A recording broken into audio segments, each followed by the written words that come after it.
Welcome to another episode of the About Mansfield Consumer Advice Series. I'm your host, Steve Casillo. Appreciate you being here today. And today, as we do on every Friday, we bring in our financial philosopher. That would be Phillip Washington Jr. And today is Cinco de Mayo. So we thought there would be no better way to approach this topic, turning culture into money. It's perfect. It's right up the alley of Cinco de Mayo.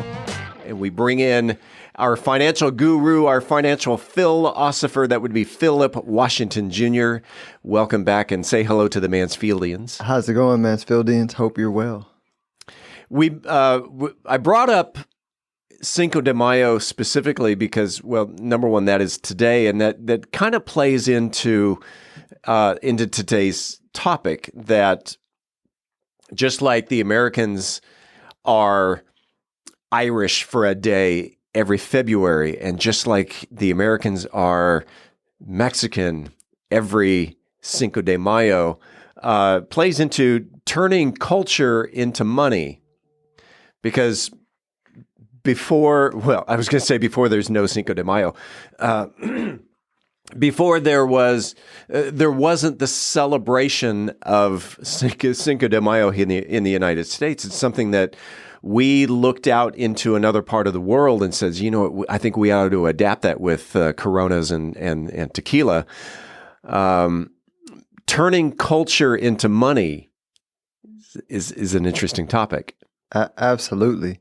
You know, I like to say money is attracted to fun and joy, right? Because I mean, if you think deeply, why people want to make money, or why money is associated with fun or good feelings, is right, wrong, or indifferent. Like, money is associated with fun. So I like to give an example. So if me and my wife are balanced people, I would consider ourselves, like, we're both left brain, right brain.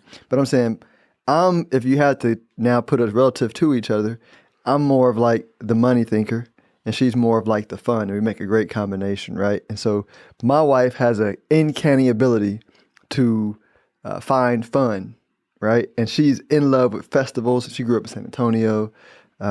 She loves New Orleans. Like, Cinco de Mayo, like, we're celebrating today because of her. So she's just super into it. And then you got somebody like me who goes, oh man, there's a lot of money. There's a lot of money. The opportunity. The opportunity. That's right. And once a year, everybody's a Cajun because it becomes Fat Tuesday and Mardi Gras. Yeah. Well, and now we got Juneteenth too. Juneteenth has gotten added to the. But is Juneteenth?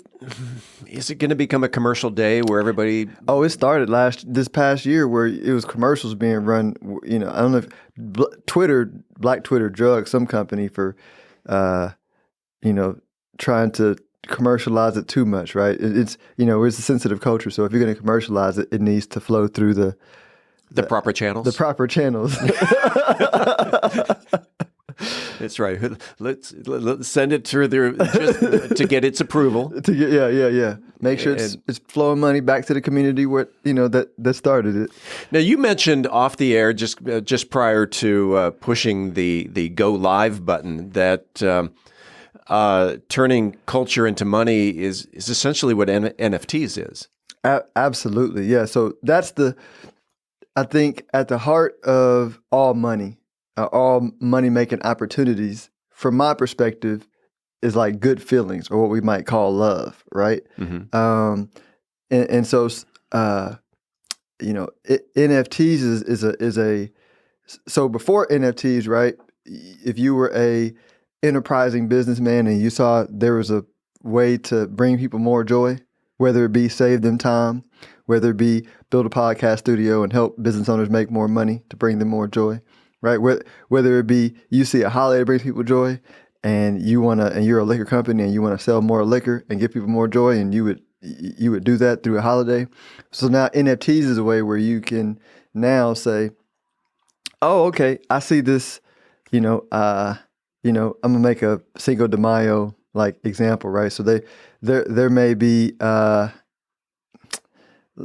pick a favorite. Let's pick a favorite bar, right? That sells the best tequila, right?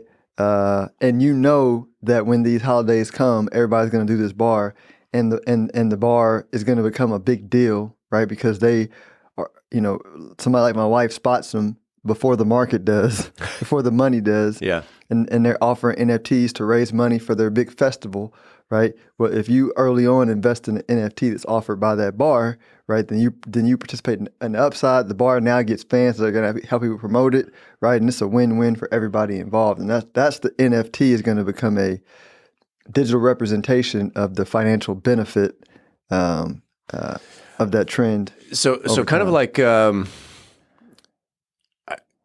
membership. Yeah, exactly. That's perfect. That's a good example. Okay. I was actually going to go a different direction and kind of like a bar selling a locker, a small little locker to put your own booze in. And when you visit this bar, you can go to your locker and pull out your high-end tequila on Cinco de Mayo. But then that, in a sense, is purchasing a membership. And the only difference is the reason why they're all going to do it is when you go to the bar owner and you say, all right, you have a limited space for these bar owners. So if you issue this token on the blockchain, you get the upfront cash, but then you can also issue in the deal anytime there's a transaction where the token is sold. So let's say I move, right, to a different state, or I want to go to a different bar. I can sell my ownership to somebody else, and you can get a 15% cut of the sale, every transaction coded into the coin. For a profit. For a profit. You may have paid $100 for the membership, but over time, the value of that membership has gone up because the popularity of that bar has gone up. And the bar owner makes money each time the token is sold in perpetuity. I mean, it's a win-win-win. So if the token goes from 100 to 1,000, and then I sell it for 1,000, now the bar owner makes another $150, right, on the transaction. I think we ought to open a bar. Absolutely. Like this is going to happen. The only reason why it hasn't happened is just the flow of information. Just bar owners don't know, right? And you don't have enough people with ETH or crypto, right, in the system yet. But as they digitize more of their money, this is going to be like a no-brainer. All right. So number one, we need to open a bar. Absolutely. We need to sell memberships, and then we need to create a new holiday. So podcast day. So everybody's a podcaster on August 20th. Right. We have microphones set up where people like do podcasts drunk, from the bar. Okay, that's a little bit of a reach. But, so you've got, I was thinking, all right, so you're Irish for a day, you're Mexican for a day, you're white people are black for a day on Juneteenth. And so, let's be Ukrainian for a day. Ukrainian, right? Yeah, and yeah. As long as I don't have to do, as long as I don't have to be in Ukraine to be Ukrainian for a day. Right. Today, maybe in the future when Russia leaves. How are we going to end this? Do you want to recap, or should we go straight to the contact? Let's get straight to the tequila. If someone wanted more information about turning culture into money or financial advice in general, how do they reach out to Phillip Washington Jr.? You know what? The best way now moving forward is go to wealthbuildingmadesimple.us. That's wealthbuildingmadesimple.us. You can join the newsletter waitlist where I'm going to be putting out more of this amazing content, for a price annually, coming soon. There he is, Phillip Washington Jr. We do this every Friday right here on the podcast.